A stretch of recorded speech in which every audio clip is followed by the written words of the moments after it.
ಅದೇ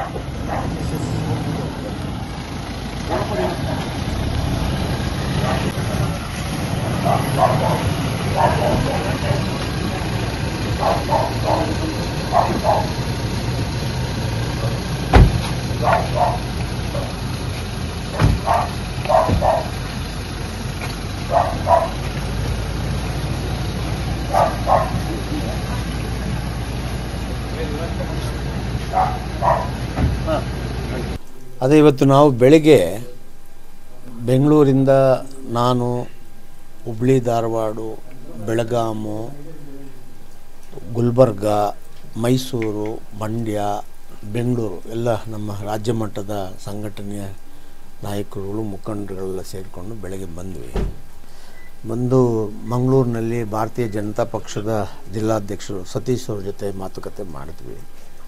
ಅವರು ಹೇಳಿದ್ರು, ನಾವು ಯಾವುದೇ ಕಾರಣಕ್ಕೂ ಕೂಡ ಬೇರೆ ವಿಚಾರದಲ್ಲಿ ಆ ಹುಡುಗನಿಗಾಗಲಿ ಮತ್ತು ಆ ಹುಡುಗನ ತಂದೆ ತಾಯಿ ಆ ಕುಟುಂಬದವ್ರು ಯಾರಿಗೇ ಆಗಲಿ ನಾವು ಪ್ರೋತ್ಸಾಹ ಕೊಡೋದಿಲ್ಲ. ನಾವು ಪ್ರಾರಂಭದಿಂದನೂ ನಾವು ಆ ಕುಟುಂಬದ ಜೊತೆಲಿದ್ದೇವೆ. ಮದುವೆ ಬಿಟ್ಟು ಬೇರೆ ಯಾವುದೇ ಪ್ರಸ್ತಾಪ ನಮ್ಮ ಮೇಲೆ ಇಲ್ಲ. ನೀವು ಬಂದಿದ್ದೀರಿ, ನಿಮ್ಮ ಸ್ವಾಮೀಜಿಗಳು ಬಂದಿದ್ದೀರಾ, ಮತ್ತು ನಿಮ್ಮ ಮುಖಂಡರುಗಳು ಬಂದು ನಮ್ಮದು ಒಂದೇ ನಿಲುವು, ಆ ಹುಡುಗಿ ಮತ್ತು ಆ ಹುಡುಗನ ಜೊತೆ ಮದುವೆ ಮಾಡ್ಕೊಳೋ ಅಂಥ ನಿಲುವಿನಲ್ಲಿ ಯಾವುದೇ ಬದಲಾವಣೆ ಇಲ್ಲ. ಜೊತೆಗೆ ನಿಮ್ಮ ಹೋರಾಟದಲ್ಲಿ ನಾವಿದ್ದೇವೆ. ಮತ್ತು ನಮಗೂ ನೋವಾಗಿದೆ. ಹಿಂದುತ್ವ ಅಂದ್ಕೊಂಡ್ರು ನಾವು ನಮ್ಮೂರನ್ನ ಹಿಂದುತ್ವದಲ್ಲಿರ್ತಕ್ಕಂಥ ಮನೆಗಳಲ್ಲೇ ಈ ಥರ ಸಮಸ್ಯೆ ಬಂದಿರೋದು ನೋವಾಗಿದೆ. ಅದಕ್ಕೆ ಆ ಹುಡುಗನ ತಂದೆಗೆ ನಾವು ನೋಟಿಸ್ ಇಶ್ಯೂ ಮಾಡಿದ್ದೇವೆ. ಪಾರ್ಟಿಯಿಂದ ಕೂಡ ನಾವು ದೂರ ಇಟ್ಟಿದ್ದೇವೆ. ಯಾವುದೇ ಕಾರಣಕ್ಕೂ ಕೂಡ ನಾವು ರಾಜಿ ಆಗೋ ಸಂಬಂಧನೇ ಇಲ್ಲ, ಪ್ರಶ್ನೆ ಇಲ್ಲ. ನಿಮ್ಮ ಜೊತೆಲಿದ್ದೇವೆ, ನೀವೆಲ್ಲಿ ಕರೆದ್ರೂ ನಾವು ಬರ್ತೇವೆ ಅಂತ ಸತೀಶ್ ಅವರು ಸ್ವಾಮೀಜಿಗಳು ನಾವಿದ್ದ ಜಾಗಕ್ಕೆ ಬಂದು ನಮ್ಮ ಜೊತೆ ಚರ್ಚೆ ಮಾಡಿ ಹೋಗಿದ್ದಾರೆ. ಅದಾದ ನಂತರ ಮತ್ತೆ ನಾವು SP ಅರುಣ್ ಅವ್ರ ಹತ್ರ ಹೋಗಿದ್ವಿ. ಅವರು ಕೂಡ ಸಮಯ ಕೊಟ್ಟಿದ್ದರು ಬನ್ನಿ ಅಂತ. ಎಲ್ಲ ನಡೆದ ವಿಚಾರಗಳನ್ನು ಅವರು ಹೇಳಿದ್ರು, ನಮಗೆ ಗೊತ್ತಿರೋ ವಿಚಾರನೂ ಕೂಡ ಚರ್ಚೆ ಮಾಡಿದ್ವಿ. ಆ ಡಿಪಾರ್ಟ್ಮೆಂಟ್ನಲ್ಲಿ ಕೂಡ ಎಲ್ಲ ರೀತಿಯಲ್ಲೂ ಕೂಡ ಆ ಹುಡುಗನ ಮನವೊಲಿಕೆಗೆ ಬೇಕಾದ ಪ್ರಯತ್ನಗಳನ್ನು ಅರೆಸ್ಟ್ ಆಗೋ ಮುಂಚೆ ಅವರು ಮಾಡಿದ್ದಾರೆ. ಆದರೆ ಆ ಹುಡುಗ ಅಷ್ಟು ಚೆನ್ನಾಗಿರೋ ಹುಡುಗ ದಿಢೀರ್ ಬದಲಾವಣೆ ಯಾಕಾದ ಅಂತ ನಮಗೂ ಕೂಡ ಪ್ರಶ್ನೆ ಆಗಿದೆ. ಒಂದು ಅರೆಸ್ಟ್ ಮಾಡೋ ಮುಂಚೆ ಒಂದು ಸುಮಾರು 6 ಗಂಟೆಗಳ ಕಾಲ ಹುಡುಗನಲ್ಲಿ ನಾವು ಮನವಿ ಮಾಡಿದ್ದೇವೆ, ಮದುವೆ ಮಾಡ್ಕೊಳ್ಳಿ, ಚೆನ್ನಾಗಿರ್ತೀರ ನೀವು ಅಂತ. ಆ ಹುಡುಗ ಯಾಕೆ ಒಪ್ತಾ ಇಲ್ಲ, ಅವರ ಕುಟುಂಬದವರು ಒಪ್ತಾ ಇಲ್ಲ ಅನ್ನೋಂಥ ಮಾಹಿತಿ ಇದೆ ನಮಗೆ. ಆದರೆ ನಾವು ನಿಮ್ಮ ಪ್ರಯತ್ನ ನೀವು ಮಾಡಿ, ನಮಗೂ ಕೂಡ ಒಂದಾಗಬೇಕು ಅಂತ ಆಸೆ. ಆದರೆ ಕಾನೂನು ಪ್ರಕಾರವಾಗಿ ನಾವು ಅವ್ರ ಮೇಲೆ ಏನೆಲ್ಲ ಕ್ರಮ ತಗೋತೀವಿ, ರಾಜಿ ಆಗೋದಿಲ್ಲ ನಾವು. ಅನ್ಲೆಸ್ ಅವರು ಒಂದಾಗಿ ನೀವೇನಾದರೂ ಇಬ್ಬರೂ ಒಂದಾಗ್ತೀರಾ ಅಂತ ಹೇಳಿದ್ರೆ ನಾವು ಅದ್ರ ಕಡೆ ಗಮನ ಕೊಡ್ತೀವಿ. ಕಾನೂನು ಪ್ರಕಾರ ನಾವೇನು ಮಾಡಬೇಕು ಅದನ್ನು ಮಾಡ್ತೀವಿ, ಇದರಲ್ಲಿ ರಾಜಿ ಆಗೋ ಪ್ರಶ್ನೆ ಇಲ್ಲ ಅಂತ ಹೇಳಿದ್ರು. ನಾವು ಕೂಡ ಅವ್ರಿಗೆ ಹೇಳಿದ್ದೇವೆ, ಯಾವುದೇ ಕಾರಣಕ್ಕೂ ಕಾನೂನಿನ ಮೂಲಕ ನಮಗೇನು ಸಿಗಬೇಕು ನ್ಯಾಯ ಸಿಗುತ್ತೆ. ಆದರೆ ಅದಕ್ಕಿಂತ ಮಿಗಿಲಾಗಿ 21 ವರ್ಷದ ಹುಡುಗ, ಇನ್ನೂ ಜೀವನದಲ್ಲಿ ಮೊದಲನೇ ಮೆಟ್ಟಲನ್ನೇ ಹತ್ತಿಲ್ಲ ಅವನು. ಈ ವಯಸ್ಸಿನಲ್ಲಿ ಜೈಲಲ್ಲಿ ಕೂತ್ಕೊಂಡು ಅದೆಲ್ಲ ಭಾಳ ನೋವಿನ ಸಂಗತಿ, ಕಲ್ಪನೆ ಕೂಡ ಮಾಡೋಕ್ಕಾಗಲ್ಲ. ಅದು ಅವ್ರ ತಂದೆ ತಾಯಿಗಳು ದಯಮಾಡಿ ಅರ್ಥ ಮಾಡ್ಕೊಳ್ಳಿ. ಮುಂದೆ ಬದುಕಿ ಬಾಳಬೇಕಾಗಿರುವಂಥ ಒಂದು ಸಂಸಾರನ ಒಂದಾಗೋ ರೀತಿ ಮಾಡಿ. ಇದ್ರ ಮನಸ್ತಾಪ ಇದರಲ್ಲಿ ಏನೂ ಇಲ್ಲ. ಇದರಲ್ಲಿ ಜಸ್ಟ್ ಅವರಿಬ್ಬರು ಲವ್ ಮಾಡಿದ್ದಾರೆ, ಅದಕ್ಕೆ ಫಲಿತಾಂಶ ಒಂದು ಮಗುವಾಗಿದೆ. ಈಗ ಆರೋಪಗಳು ಇಂಥ ಸಂದರ್ಭದಲ್ಲಿ ಹುಡುಗನ ಮೇಲೂ 1000 ಬರ್ತದೆ, ಹುಡುಗಿ ಮೇಲೂ 1000 ಬರ್ತದೆ. 9ನೇ ಕ್ಲಾಸಿಂದ ಅವರು ಪ್ರೀತಿಸಿದ್ದಾರೆ, ನಡೀಬಾರ್ದು, ನಡೆದೋಗಿದೆ. ಅದನ್ನು ಅವ್ರು ಅಕ್ಸೆಪ್ಟ್ ಮಾಡ್ಕೋಬೇಕು. ಅದಕ್ಕೆ ಇವತ್ತು ನಾನು ಕಲ್ಲಡ್ಕ ಪ್ರಭಾಕರ್ ಭಟ್ರ ಹತ್ರ ನಾನು ಮಾತಾಡೋಕ್ಕೆ ಹೊರಡ್ತಾ ಇರೋ ಉದ್ದೇಶನೇ ಆ ಕುಟುಂಬದ ಜೊತೆ ಮಾತಾಡುವಂಥ ಒಂದು ಅವಕಾಶ ನನಗೆ ಮಾಡಿಕೊಡ್ಲಿ.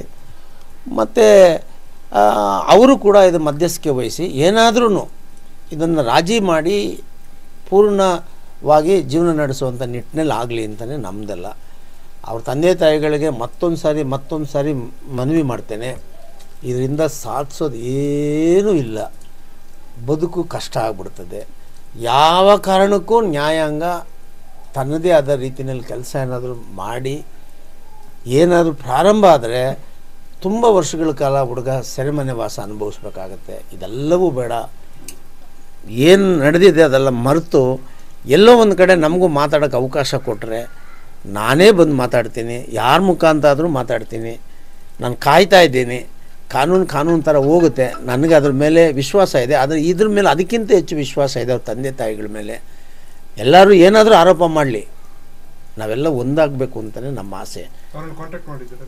ಇಲ್ಲ, ಅದಕ್ಕೆ ನಾವು ನೇರವಾಗಿ ಹೋದರೆ ಕಷ್ಟ ಆಗ್ತದೆ ಅಂತಲೇ ಈಗ ಪ್ರಭಾಕರ್ ಭಟ್ ಸಾಹೇಬ್ರಿಗೆ ಹೇಳ್ತೇನೆ. ನಾನು ನಮಗೆ ಒಂದು ವೇದಿಕೆ ಮಾಡಿಕೊಡಿ ಅಂತ ಅವ್ರನ್ನೇ ಕೇಳ್ತೇನೆ. ಯಾಕಂದರೆ ನನಗೆ ಪರಿಚಯ ಇಲ್ಲ ಅವ್ರ ತಂದೆ. ಅದರಿಂದ ಕೇಳಿದ್ಮೇಲೆ ಏನಾದರೂ ಅವರು ಒಪ್ಕೊಂಡ್ರೆ ನಾನು ಬೇಕಾದ್ರೆ ನಾಳೆ ನಾಡಿದ್ದು ಯಾವಾಗ ಕರೆದ್ರೂ ನಾನು ಬೆಂಗಳೂರಿಂದ ಬಂದು ಎಲ್ಲ ನಮ್ಮ ಮುಖಂಡರುಗಳ ಜೊತೆ ಕೂತು ಮಾತಾಡಿ ಸಮಸ್ಯೆನ ಮುಗಿಸೋದಕ್ಕೆ ಏನು ಬೇಕೋ ನಾನು ಪ್ರಯತ್ನ ಮಾಡ್ತೇನೆ. ನಿಜವಾಗ್ಲೂ ದಯವಿಟ್ಟು ಹಠ ಬೇಡ. ಮಗನ ಭವಿಷ್ಯವನ್ನು ಮಕ್ಕಳು ನೋಡಿ ನೀವು ನೋಡಿದ್ದೀರ ಮಗು ಎಷ್ಟು ಮುದ್ದಾಗಿದೆ. ಒಂದು ಸಾರಿ ತಂದೆ ತಾಯಿಗಳು ಮತ್ತು ಆ ಹುಡುಗ ಆ ಮಗುನ ನೋಡಿದ್ರೆ ನಿಜವಾಗ್ಲೂ ಅವ್ರ ಮನಸ್ಸು ಬದಲಾಗುತ್ತೆ ಅಂತ ನಾನು ಅಂದ್ಕೊಂಡಿದ್ದೀನಿ. ಆ ಪ್ರಯತ್ನ ಮಾಡಲಿ ಅಂತ ನಾನು ಭಾವಿಸ್ತೀನಿ ಸರ್. ಎಲ್ಲರಿಗೂ ತಿಳಿದಿರುವಂಥ ವಿಷಯ, ನಮ್ಮ ರಾಜ್ಯಾಧ್ಯಕ್ಷರು ಈ ಕುಟುಂಬಕ್ಕೆ ನಡೆದಿರ್ತಕ್ಕಂಥ ಘಟನೆಯನ್ನು ಇಟ್ಟುಕೊಂಡು ಬೆಂಗಳೂರಿನಿಂದ ಅವರು 2ನೇ ಬಾರಿಗೆ ಬರ್ತಿರೋದು ತಮ್ಮೆಲ್ಲರ ಗಮನಕ್ಕಿರೋಂಥದ್ದು. ಇದು ಮಂಗಳೂರು ಜಿಲ್ಲೆಯಲ್ಲಿ ನಡೆದಿರ್ತಕ್ಕಂಥದ್ದು. ನಾವು ಬಂದಿರೋದು ಗುಲ್ಬರ್ಗದಿಂದ.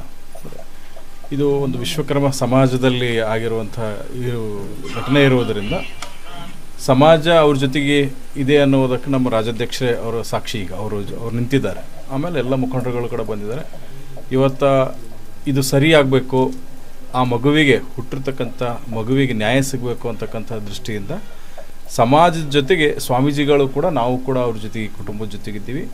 ಮತ್ತು ಆದಷ್ಟು ಇದು ಯಾವ ರೀತಿ ಸರಿ ಹೋಗಬೇಕು ಅಂತಂದರೆ ಎರಡೂ ಕುಟುಂಬಗಳು ಒಂದಾಗುವ ಮುಖಾಂತರ ಮತ್ತು ಇಬ್ಬರು ಏನು ಅನ್ಯೋನ್ಯತೆಯಿಂದ ಅವರು ಹಿಂದೆ ಉಳ್ಕೊಂಡಿದ್ರು ಆ ಅನ್ಯೋನ್ಯತೆಯನ್ನು ಆ ಹುಡುಗ ಹುಡುಗಿ ಇನ್ನು ಮುಂದಿನ ಜೀವನದಲ್ಲಿ ಕಾಣಲಿ ಅಂತೇಳಿ ನಾವು ಭಗವಂತನಲ್ಲಿ ಪ್ರಾರ್ಥನೆ ಮಾಡ್ತೀವಿ.